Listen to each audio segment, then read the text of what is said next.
Assalamualaikum warahmatullahi wabarakatuh. Jumpa kembali bersama saya Muhammad Nurdin dalam channel Manasik Haji Gratis. Bagi Anda yang baru saja menemukan channel ini, saya menemukan ahlan wa sahlan, selamat datang. Dan agar Anda tidak ketinggalan dengan video-video terbaru kami, maka dimohon keikhlasannya untuk subscribe, like, and share. Baik.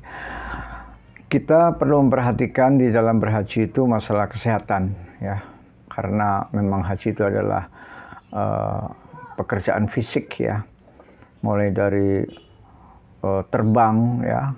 Kalau kita terbang ke tanah suci itu tentu memerlukan kesehatan yang prima, ya. Jangan sampai sehari atau 2 hari sebelum kita terbang kita terlalu lelah di Indonesia. Terlalu banyak tamu yang datang, yang mengucapkan salam, yang ngasih amplop, yang titip doa, titip ini, titip itu, titip oleh-oleh. Atau barangkali sebagian kaum muslimin yang mengadakan walimatul hajj, yang waktunya mepet sekali, H-1 atau H-2, ya ini sangat melelahkan. Sehingga tidak menutup kemungkinan ketika Anda terbang ke tanah suci, Anda dalam perjalanan tidak nyaman. Anda mabuk, Anda masuk angin, tidak ada nafsu makan, lemes, pusing, ya. Nah, maka saya sarankan H-1, H-2 untuk tidak menerima tamu, ya. Dalam rangka Anda istirahat total, persiapan penerbangan ke tanah suci. Nah, biasanya jamaah haji akan diberikan tas medis, ya, bentuknya kecil, ya, seperti tempat pensil, ya, tapi bagus.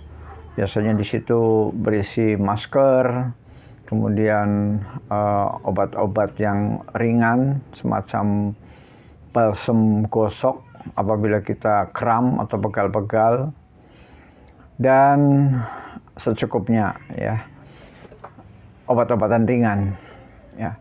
Nah, pengalaman saya selama saya berangkat ke tanah suci, kebetulan saya juga sering mengkonsumsi antibiotik.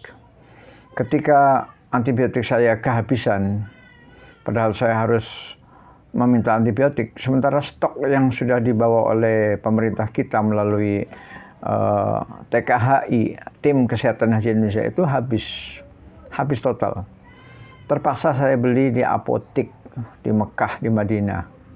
Masya Allah, harganya sangat mahal, ya. Amoksisilin yang di sini hanya katakanlah misalnya 10.000, di sana 60.000, ya. Kalau dirupiahkan, ya tentu dalam real, ya. Jadi 6 kali lipat harga di Indonesia amoksisilin. Nah, makanya tidak salah kalau di dalam tas medis ini kita bawa obat-obat, terutama obat-obat yang sering kita pakai di tanah air.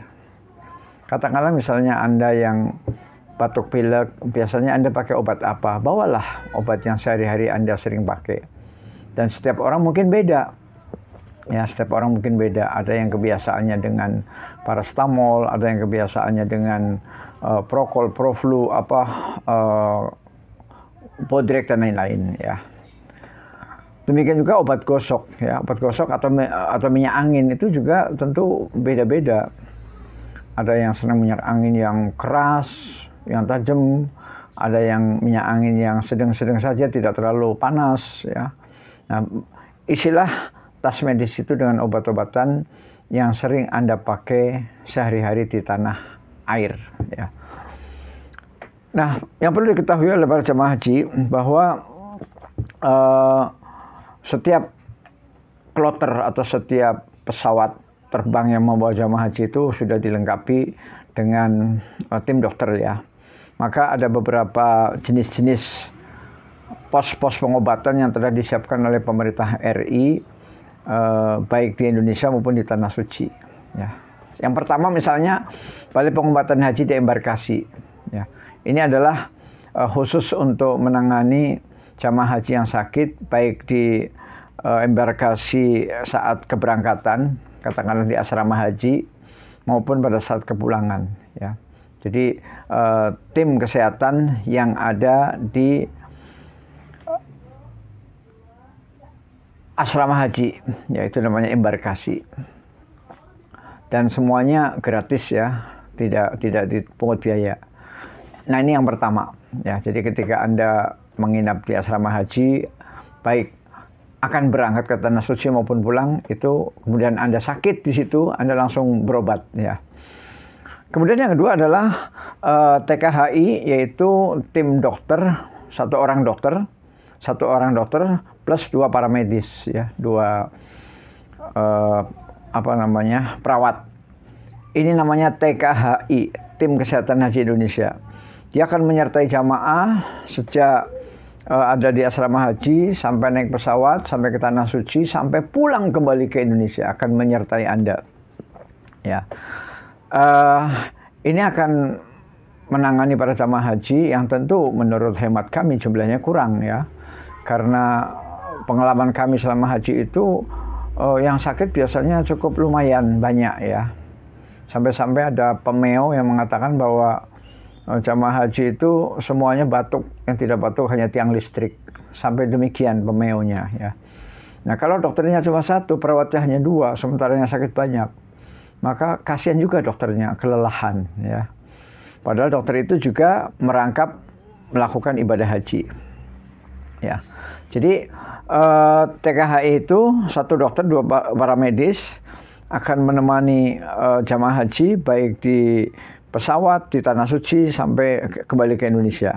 Dan mereka telah dilengkapi dengan obat-obatan yang tadi sudah saya katakan di awal, bahwa obat-obatan mereka seringkali kehabisan. Karena apa? Karena sering banyaknya yang sakit, ya. Kemudian yang ketiga, yaitu Balai Pengobatan Sektor. Jadi kalau saya boleh ibaratkan, Balai Pengobatan Sektor itu mirip di Indonesia itu puskesmas, mirip, ya. Jadi apabila dari TKHI itu tidak mampu menangani penyakit yang diderita oleh jemaah haji, karena kan dokter hanya manusia seorang diri, kemudian dibantu oleh 2 orang perawat. Apabila penyakitnya agak serius, maka dibawalah ke pengobatan sektor, ya. Jadi seperti puskesmas. Ini semuanya adalah milik atau ya diusahakan oleh pemerintah Indonesia. Jadi artinya panitianya adalah orang Indonesia. Di Mekah dan Madinah ada beberapa sektor, ya. Terutama apabila penyakit-penyakit itu tidak bisa diatasi oleh TKHI. Nah, apabila di Balai Pengobatan Sektor itu tidak bisa tertangani, perlu dokter spesialis, maka akan meningkat ke Balai Pengobatan Haji Indonesia, ya, BPHI, Balai Pengobatan Haji Indonesia, yang terdapat di 3 kota besar, yaitu Jeddah, Mekah, dan Madinah, ya. Jadi di Jeddah ada 1, di Mekah ada 1, dan di Madinah ada 1. Di sana lengkap dokter spesialis, mulai dari penyakit internis, penyakit dalam, penyakit paru, penyakit mulut, penyakit gigi, jantung, dan juga penyakit jiwa, ya. Sedangkan yang pengobatan sektor kan hanya semacam puskes, jadi dokternya masih dokter biasa. Tapi ada ruangan untuk rawat inap kalau di sektor, ya. Nah, jadi apabila di sektor tidak tertangani, maka naik ke BPHI, Balai Pengobatan Haji Indonesia. Nah, apabila di BPHI ini tidak tertangani karena memerlukan operasi, cuci darah, dan tindakan medis yang berat lainnya, maka meningkat ke Rumah Sakit Arab Saudi, ya, RSAS, ya, Rumah Sakit Arab Saudi. Nah, tentu di sini yang menjadi kendala hanya 1, yaitu komunikasi, yaitu bahasa. Tentu agak sulit untuk mengkomunikasikan dengan mereka karena mereka berbahasa Arab, kita berbahasa Indonesia. Maka biasanya harus ditemani oleh pembimbing, baik itu ketua rombongan maupun ketua kloter, untuk bisa berkomunikasi dengan Rumah Sakit Arab Saudi. Nah, ini untuk yang lebih penyakit lebih berat dan memerlukan tindakan medis, ya, seperti operasi, cuci darah, dan lain-lain. Jadi insya Allah jenjang pengobatan sudah lengkap, ya, mulai dari dokter, kemudian pengobatan sektor semacam puskesmas, kemudian pengobatan haji, jadi semacam puskesmas tingkat kota, kemudian ada yang milik Arab Saudi, rumah sakit Arab Saudi yang lengkap segala-galanya. Nah, itulah yang perlu diketahui, sehingga apabila kita berhaji, kita jangan sampai sungkan-sungkan untuk segera lapor, ya. Lapor kepada ketua regu, biar ketua regu menyampaikan kepada ketua rombongan, dari ketua rombongan nanti menyampaikan langsung ke dokter, atau langsung ke dokter, enggak apa-apa. Jadi setiap jamaah haji harus tahu di mana kamar dokter itu. Dokter kita itu ada di kamar berapa, di ruang berapa, di lantai berapa. Itu setiap jamaah haji harus tahu. Sehingga apabila misalnya ketua regunya tidak sempat, ketua rombongannya tidak sempat karena ngurus lain-lain, maka kita sendiri langsung naik turun